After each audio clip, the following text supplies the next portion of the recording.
There are artists like Saweetie that I've been able to work with, the Lumineers, Erica Campbell, that have already, you're right, have declared, they have walked in what the win is, right? But the win is perpetual. You know what I mean? So what you might have declared as a win yesterday, now you got new goals. Now you see yourself differently. And with every kind of like new level of victory requires a new level of confidence, of the ability to empower yourself. So it's the agitation of those things that may have just been lying dormant, the agitation of beliefs that you forgot about, of dopeness that you left behind. Welcome to the Next Best Thing podcast. I'm your host, Andrea Cline-Thomas. Happy New Year. We made it to 2024. Now, I hope you're entering this new year full of hope and expectation. On this podcast, we're going to continue bringing you amazing conversations, but this year, we're going to be taking it up a notch. That's right. Our theme word for the year is intention. I know we use that term a lot, but I looked it up still. One dictionary defines it as a determination to act a certain way. Another definition is an aim or a plan. Now, I am not here to make you feel warm and fuzzy. I say that often on the podcast. I'm not even here to inspire you. I am here to be a co-conspirator on your journey. I'm here to provide you tools so you can design a life on your terms instead of living the life you think you have to settle for. Now, our first guest is often called on to apply pressure and agitate areas that have been unresponsive. I'm talking about KJ Rose. She's an artist development and performance expert. She's worked with artists, well-known artists that we know, including Lil Nas X and Saweetie, and has appeared on shows including Kelly Rowland's Chasing Destiny and Khloe Kardashian's Revenge Body. KJ. Oh, Marinella. Yeah, I've heard so much about you. Have you? I have. Chloe told me you had a show coming up. I work on the behavior. So really helping you to kind of resonate on stage, helping you to invest in the lyrics, helping you to project your energy forward. The point of it all is to really show everyone who you are and be proud of that. Exactly what I need. KJ believes whether you're in an arena with thousands of adoring fans or in your community, everyone has a stage. The question is, how are you showing up? And my hope is that you're finally owning your moments. And if you need help, that's what we're here for, right? Be sure to subscribe to this podcast and to our newsletter. The newsletter is called Next Nuggets. It's delivered to your email inbox on Wednesdays. The link to sign up is in the show notes. All right, let's get 2024 started off right with KJ Rose. Again, just so excited about having you here. As we were saying before we hit record, I first saw you at the Great Girlfriends Conference back in 2019, and you made such an entrance. So I felt like this wouldn't be proper unless I asked you what your theme music would be today. What's your theme music these days? Theme music. For me, it's anything festive with horns, with trumpets. There is an announcement to be made. And so that's the feeling I get, so it's whether it's All I Do Is Win. I just did Drake for Ad Color, Above It All. And so it is something, I will take anything that allows me just that penetrates my spirit in a way that makes me feel like victory is on the way. I love that. And you enter with that intention that victory is on the way. Victory is actually, I enter with the intention that victory has already happened. Now it's my duty to walk in and share it with you. And so if I can't get there, then I spend the first couple of minutes, trying to convince you of somewhere that I'm not, and so it's all the pre-work that I have to do long before I walk into it. That is my, my music of just, thanking God. It's my music of praise. And so all of that is so intentional. so that I can have something to actually offer the audience. I love that. And that spirit and your heart is so apparent. If anybody's ever seen you, your heart is just, it's like you wear your heart on your sleeve. It's so apparent. It's such a generous offering. Thank you. Thank you for that. Yeah. And I've got to shout out Brandis and Sybil, who are the Great Girlfriend founders, who were very early adapters to the Rosa Fact. And so, so many good blessings have come from them seeing me and more worthy of being on that stage, if anything. And it gave me a chance to meet you. So I got to shout out my girls. Yeah, Brandis was a guest on the podcast. So just it's all very full circle for me, very full circle. Yeah. Now, I know people best know you for your work with musical artists, but you say all of us are artists. Explain that. Wherever you occupy space, wherever you are spending your time, anyone that has a pulse and that has a heart, you are an artist, right? That is your stage. And your job, no matter what medium that you're speaking into, that you are, the vessel for, it is your duty in that space to fully occupy every ounce of strength you have, to squeeze every bit of offering that you can, so that you can fully submit yourself to whatever that thing is, and fully, and it's not just doing it while asking permission to do it. It is doing it knowing that no one can duplicate what you bring. I don't care if there are 1,000, tech people, 1,000 speakers, 1,000 nutritionists, whatever it is, they will never do it like you, right? Because their experiences don't mirror yours. And the more you can tell your story in such a compelling and explicit way, the less likely it will be hijacked. You talk about hijacking, that people should not be able to hijack your story. Break that down for me. Well, I just say, when I work with artists and I say, tell me something about you.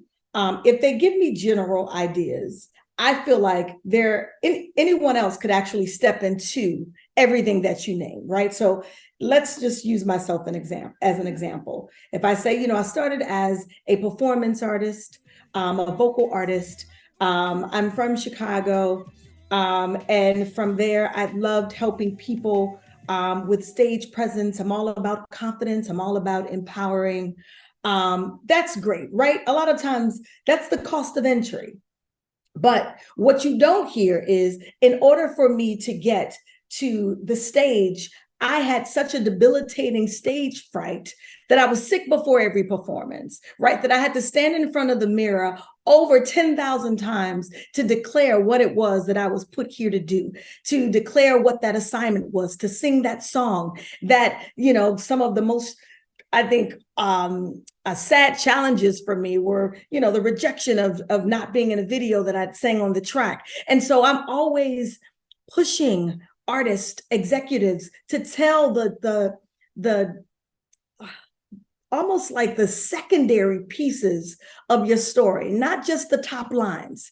Give me the bullet points, right? That no one else can step into, that no one else has lived nor experienced the way that you have. And so it's giving me all of that kind of underbelly stuff. How did you feel when you went through that? How did that trigger you to then say, you know what, I was meant for this? And whatever that next kind of that mission was for you, it's built on something. It didn't just happen. And so that is what I mean when I say, make sure I can't hijack your story. Give me more.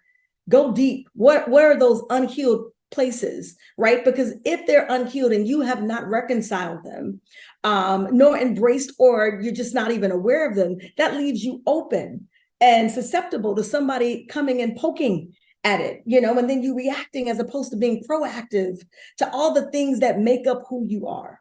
I don't think people really think about that being on stage. I would always say, because my background is journalism. And so I struggled with doing live shots, right, for so long. And I said, once I was more solid with myself, the way to get better was actually not learning things about performance, it was actually feeling better about myself.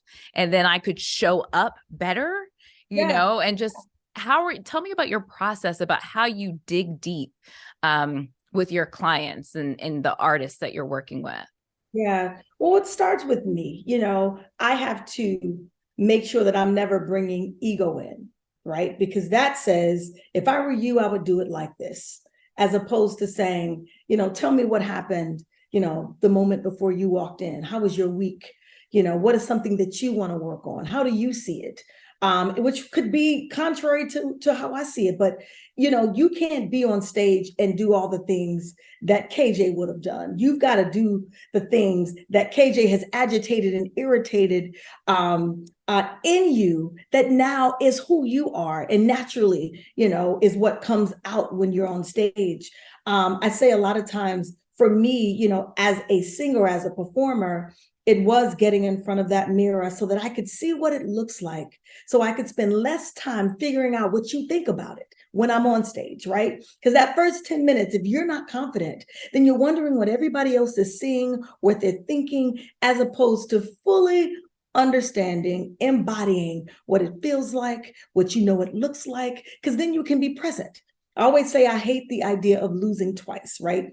The loss of feeling like I didn't do great on stage. I could have done this. I wish I had have been more focused on this. But then the loss of, but I never gave myself a chance to be present at all, And so it's like, if you can be present in the moment, if you can have such an arsenal of wins that you've declared to be wins, not what anybody else has declared, right? Based on your own metric, your own barometer, this is a win. And sometimes a win is, I can envision, I've done this thing so many times that I can pull from my arsenal a win, and it's not so foreign when I get on stage, right? So you've got to be able to pull from victories that you've already kind of collected along the way, and that you're collecting because you're still cultivating your gift.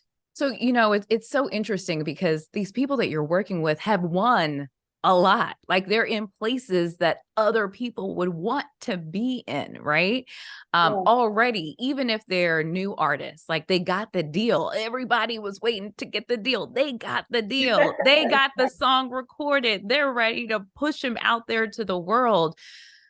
So it's really interesting to hear that you need to agitate them when they've already gone through so many kind of fires and they've beat so many odds already.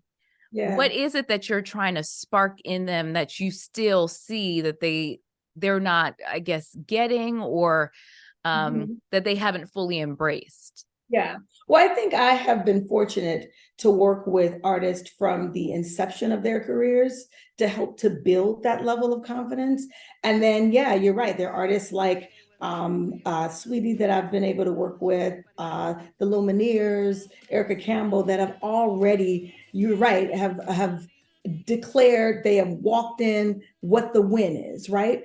But the win is perpetual. You know what I mean? So what you might have declared as a win yesterday, now you got new goals. Now you see yourself differently.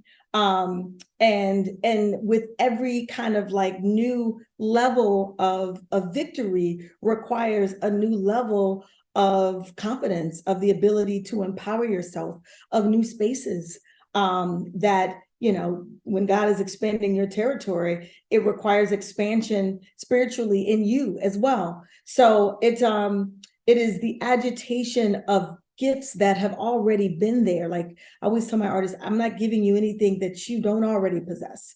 So it's the agitation of those things that may have just been lying dormant, the agitation of beliefs that you forgot about, of dopeness that you left behind, so now I'm just really requiring you to go back and pick them up, and then artists like, Lil Nas that I got to start with and 24K Golden, that I got a chance to start at the beginning of their careers.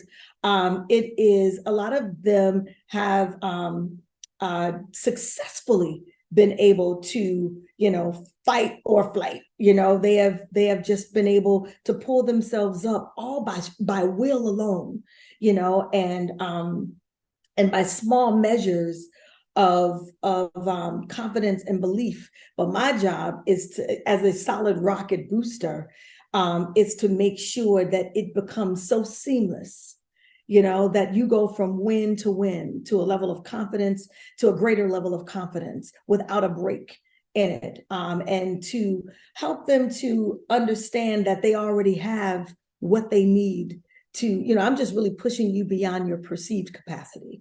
If you thought you were benching 75, I'm going to bench you, I want to get you to 150. And so, I love it. I feel like your external expression is truly a reflection of your internal narrative. And that's really the job. What do you think about yourself? And so it is imperative that I help artists get out of the blocks, from a cold start, and then I always run the first leg, and then I pass the baton to the next, person that's on assignment in their careers. That's beautiful. From the mindset shift is one thing. That's the hardest part, I think. Yeah. But what is the outward expression look like, where you're saying, I'm taking you from 75, benching 75 to 150? What does someone who's benching 150, how is their presence more physically different? Yeah. You see it in their posture, you see it in their movement, and the external expression is really what we see on stage, right? So you're either watching someone that's asking permission to be on that stage, or you're watching someone that clearly knows that there are layers to their narrative and to their story. They have embraced them all. They give themselves they take different liberties when they perform. There is a freedom that they have in performing. There is a connectivity that they have, and they're able to surpass and penetrate the lens so that they're capturing the spirit. The person on the other side of the lens is able to capture the spirit. They're making sure that every lyric counts. They're not filling up any of the space with sound for the sake of sound. They're not moving on stage for the sake of transportation, but they're moving to push the narrative forward, to find other ways so that their energy abounds in the room. They are captivating. They are fully accessing, all of their power and their force in that room. There's eye contact. There is a presence that surpasses what their circumstances may be at the time, right? They understand what their assignment is in a space. They understand that it's bigger than them, and they're able to tap into kind of that core that says, I am here, I deserve to be here, and I have something to contribute. Hello, Vogue. This is my movement coach, an amazing friend, KJ Rose. Hey. So what is it like for you to see an artist like Lil Nas X, whose outward expression, because of his internal work, has literally set people free? Like, you know what I mean? Andre, you better come out. Because he's so unapologetic, has really, what is that like for you, knowing that you have worked with him from the beginning, before Old Town Road became what we know it to be now? What is that like for you? It says that I'm exactly where I'm supposed to be.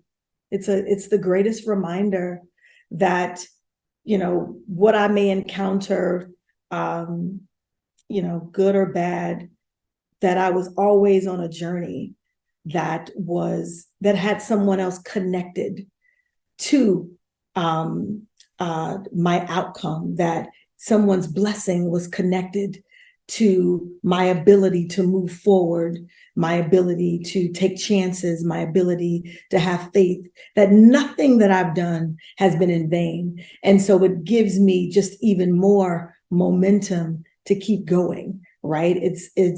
I know that I don't look at any artist or any client that comes my way as simply a client. I believe that whoever God sends me, that I was meant to impart something to them, that it was a divine order. And so I don't take anything lightly, whether I have artists that, I've had these guys at one point that were just their language. I was like, what in the heck, Lord, tell me why I'm here, and it takes me from the ego. It humbles me in a way, to look at all my clients as my family. Like, what would you share if this was your brother and your sister and your cousin, to never stand from a perspective of thinking that I've made it, or that I'm better in any way. I've just been able to experience more. I've seen more at this juncture, and my job is really to pour into you, because you have no idea, how God will use them once, how they used them before they got to you, how they will use them, how he will use them after, they leave you in the work. And so I'm always, humbled by every encounter that I have. And it just kind of, it gives me such a feeling of divine accomplishment, that I was here for a purpose bigger than me. And let's talk about you finding this purpose, because this is not something that's going to come out on a career assessment, right? Like your job description title, you know what I'm saying? Like, how did you find or be able to say, cultivate all of your gifts in this really beautiful package, and then say to the world, this is what I have to offer, and have people say, yes, this is what we actually need? It started out, well, number one, I think that I've been blessed to have people in my village that saw something in me before my own belief could develop fully. And so whether that was at FAMU, whether that was my sorors of Delta Sigma Theta, whether that was my FAMU BFFs, my Camp Cuties, just, my family, Chicago, my brother, who's always been my biggest supporter. I think that, there was something in that helped to fuel me. I think that, I had this level of stage fright that made it pretty obvious that singing was not what I was supposed to do. In fact, I was sick before every performance, and my mother was like, well, why don't you choose something different? I was like, no, I believe I'm supposed to be here.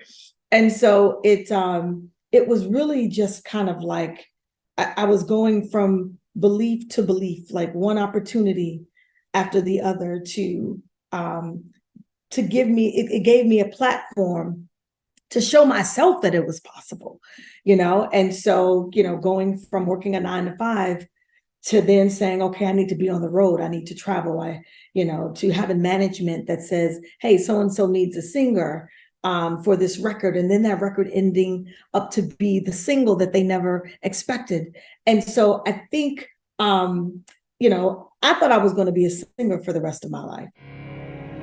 I tried it, but there was nothing you could say, 'cause I would never turn away from. I worked for Clive Davis.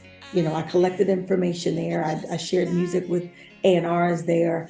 And then I remember getting a call from an executive at J Records while I was working there, Carolyn Williams, who said, hey, we've got artists that we believe that you could actually add value in the space of stage presence, and of course I'm like, what about my record? You don't want mine? And so I had to, in that moment, say, while you may, kind of venture into this part of the business, it's not in lieu of something else not working, right? So a lot of what I've had to do was to make my own declarations to myself, not have the focus groups of, and they're great, but there are times when God requires you to only use him as the focus group. And so I was like, okay, I'm not doing this because something didn't work, right? I've been, in music for years as a singer, and maybe you do this right? So once I understood and settled it within myself, I didn't feel like I had given up, even though I've had, parents that are like, well, why didn't you make it? And I'm like, oh, the first time I was like, oh, okay, I didn't make it. All right. And then I had to come back. I'm like, I did make it. You just missed it. So it was a lot of just kind of me settling these ideas that, number one, what is making it? Me creating my own barometer, my own metric for what making it truly is. And then from there, it's, as I'm enjoying being this performance director, I realized that I found more victory, personal victory in that. There was professional victory in that. And it wasn't in lieu of the singing. Again, it was just that, okay, maybe this can exist. And maybe I take everything that I've learned, in music as a singer, and now I pour into artists. But I had to first kind of resolve and reconcile in myself that I'd already won enough to now take these wins and share and contribute to other artists. And so I think it's just been a process, and even as a performance director, living in New York, I couldn't do it outside of my 9 to 5, which was at Sundance. And then finally, coming to LA and seeing that I could make sense in so many other spaces, and my first meetings after watching like tons and tons of Disney and Nickelodeon, and there was still something I felt like, could be utilized, which was accessing a level of presence when there's no choreography, when there's no 8 count, how do you still show up and count, right? So it's like I always say, if you have an 8 count, my job is to make the 8 count count. If there's no 8 count, it's to make whatever you're delivering count. And so it just started to take shape as I moved here. And then before I knew it, I was in TV as a performance director for Kelly Rowland's Chasing Destiny, for Revenge Body, on E! Entertainment with Khloe Kardashian. And I was like, there's a space for me here. But it was constant. For every space that I was able to create, it was still very much, an attitude on the other side of it of, we still don't get it. Why would we need you? We've got a vocal coach, we got a choreographer. I'm like, vocal coaches deal with the instrument. Choreographers give you the 8 count. I deal with the behavior, on stage. If everybody fell out, if all the dancers fell out, if the musicians fell out, if there was no, sound, how do you still show up for everything that you are, And so it is, I could go on, but it has been just seeing it to blossom and to unveil itself. And every time that I think that I have figured it out, God was like, there's more, every artist, even with working with Lil Nas, as much as, the work was about, being on stage, there was also work that was about sitting on the curb and talking, what do you think about yourself? Why do you care before you ask us to care? That is the work that then helps to almost undergird the work that you see on the stage. And I pray before I go into every artist. I can't take the same information from the last session into the new one. I've got to stay open. I've got to make sure that I am, it's how do I allow them to access my energy? And then it's the work that I do on the other side of it to actually, get back to center so that I don't have so many, tentacles out there that I'm not able to have enough fuel for myself. You said so many things that I hope people because I hope people get, and I hope that they don't just keep it in the artist spectrum, right? Like, I really hope people deconstruct it for their own lives, and that servant leadership. Because especially with these folks, with celebrities, are often around people who are working with them, but want to be them, want to be in that space. And that makes it very difficult, right? And the fact that you're able to reconcile what success means, what it looks like, but also saying, and because of that, because of what I've done, I'm bringing something to you that you can't get anywhere else. Yeah. And I just really, really love that. And so this episode's going to air as the first one of the new year, because I think because that's the thing. That's like I'm getting chills right now. Like, thinking about it is just really wanting people to show up differently, or not even differently, but fully to Yeah. show up fully in this new year of how you used to do it is not how you have to do it. Yeah. And so, you know, my last segment is called Act Up. Those are my initials. And it's perfect for you because you are the agitator that make people act up. In Yeah. 2024, what are some things people can do to show up in their full power? Leave no wins behind. Big or small, you make the decision on what they are. Stay in front of your work. You know, a friend of mine said, you know, it's hard to put an IP on energy. And so we oftentimes discount, dismiss the work because it's not in bright lights, it's not in any magazines, it's not being fully celebrated. But I have learned to celebrate my wins because I can't wait on anybody else to do it, right? And it does something for your spirit when you do that, right? When you declare it as such, and then you're able to move into the next one, right? But if you never think you're winning, if you don't know what a winning spirit feels like, it's tough to get to the next win. You find yourself celebrating everybody else's wins, which is not a problem. But what happens when it's time to celebrate yours? I would say stop negotiating your strengths. You know, only you know what they are. Only you know how they activate others. So stop negotiating the things about you that maybe not everybody gets. They ain't supposed to get it, right? You know, because we often walk away from, okay, all right, that's cool. They ain't supposed to get it, right? And so I remember this is as small of an example as I can get, you know, and just the other day we were celebrating a friend who had purchased a new home, and we were doing photos, and we were, you know, putting the phone on a timer, and you know, there was this ladder, and I was just like, well, we can use the ladder, da, da, da, da. And everybody was like, we don't get it, KJ. That missed us, KJ. And I was like, okay. And we're taking a few more photos, and we were about to just kind of like in the evening. I was like, no, I've got this idea. Denise, get on this ladder to the second stair. She got on the first. I was like, no, get on the next one. I need you now. Put your arm out, and everybody else fall in line. And it just ended up being the best picture. They were like, we got it. So everybody won't see your ideas. They won't see your vision from the inception, but only one person needs to, and that's you. So move forward, because it's really tough if it doesn't work out the way you intended to be mad at everybody else, you know, versus saying, you know what, this was on me. Now I know how to move differently, right? Because you don't want to move according to what everybody else thinks. That is confusion.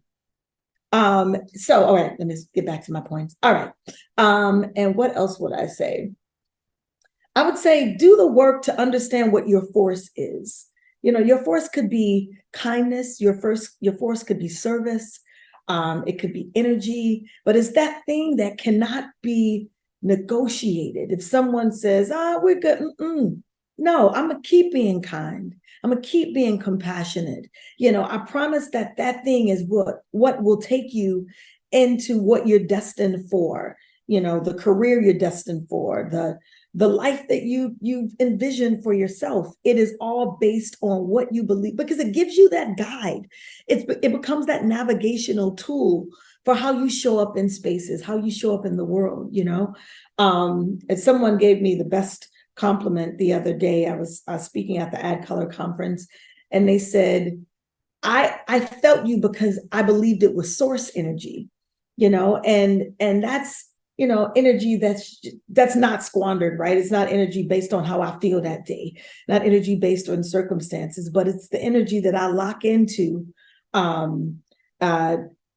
within the source to figure out how to fill the spaces and the hearts of the people that I'm speaking to. And so I say that same thing to you in 2024. Lock into the source thing that you have, that you've contemplated, that someone else has made you believe that it wasn't, you know, who you are, or you've subscribed to something that did not agree with who you are. Take all of it back. Take everything back that you have given other people the onus to have a say on. Take it back and now recalibrate and move.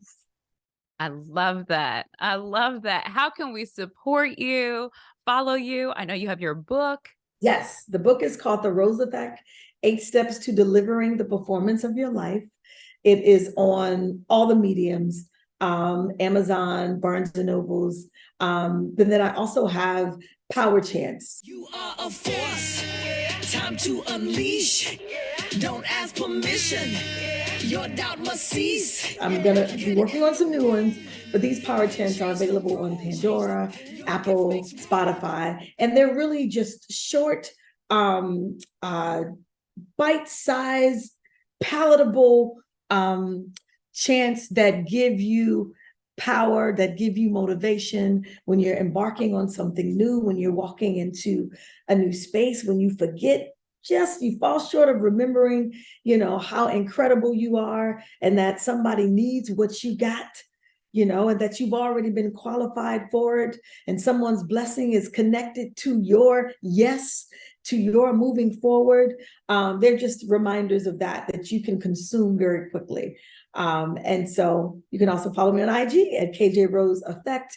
And yeah, leave no crumbs in 2024. Any crumbs you left in 2023, please go back and pick them up so that you can make sure that you follow through and complete the assignment in 2024. So I want you to be able to walk through being very clear that you are making a difference in every space that you're in. I love it. I love your energy. Thank you so much for being here, for doing this. I've wanted to do this for years, so this is amazing. Thanks for listening to The Next Best Thing with Andrea Cline-Thomas, a Mountain Court Media production. The music was written, recorded, and produced by Gavin Casey, also known as Dark Purple. Now, if you like what you heard, please subscribe, give us a 5-star rating, and write a comment on your favorite podcast platform. And don't forget to share it with friends. I hope this episode helps you on your journey. See you next time.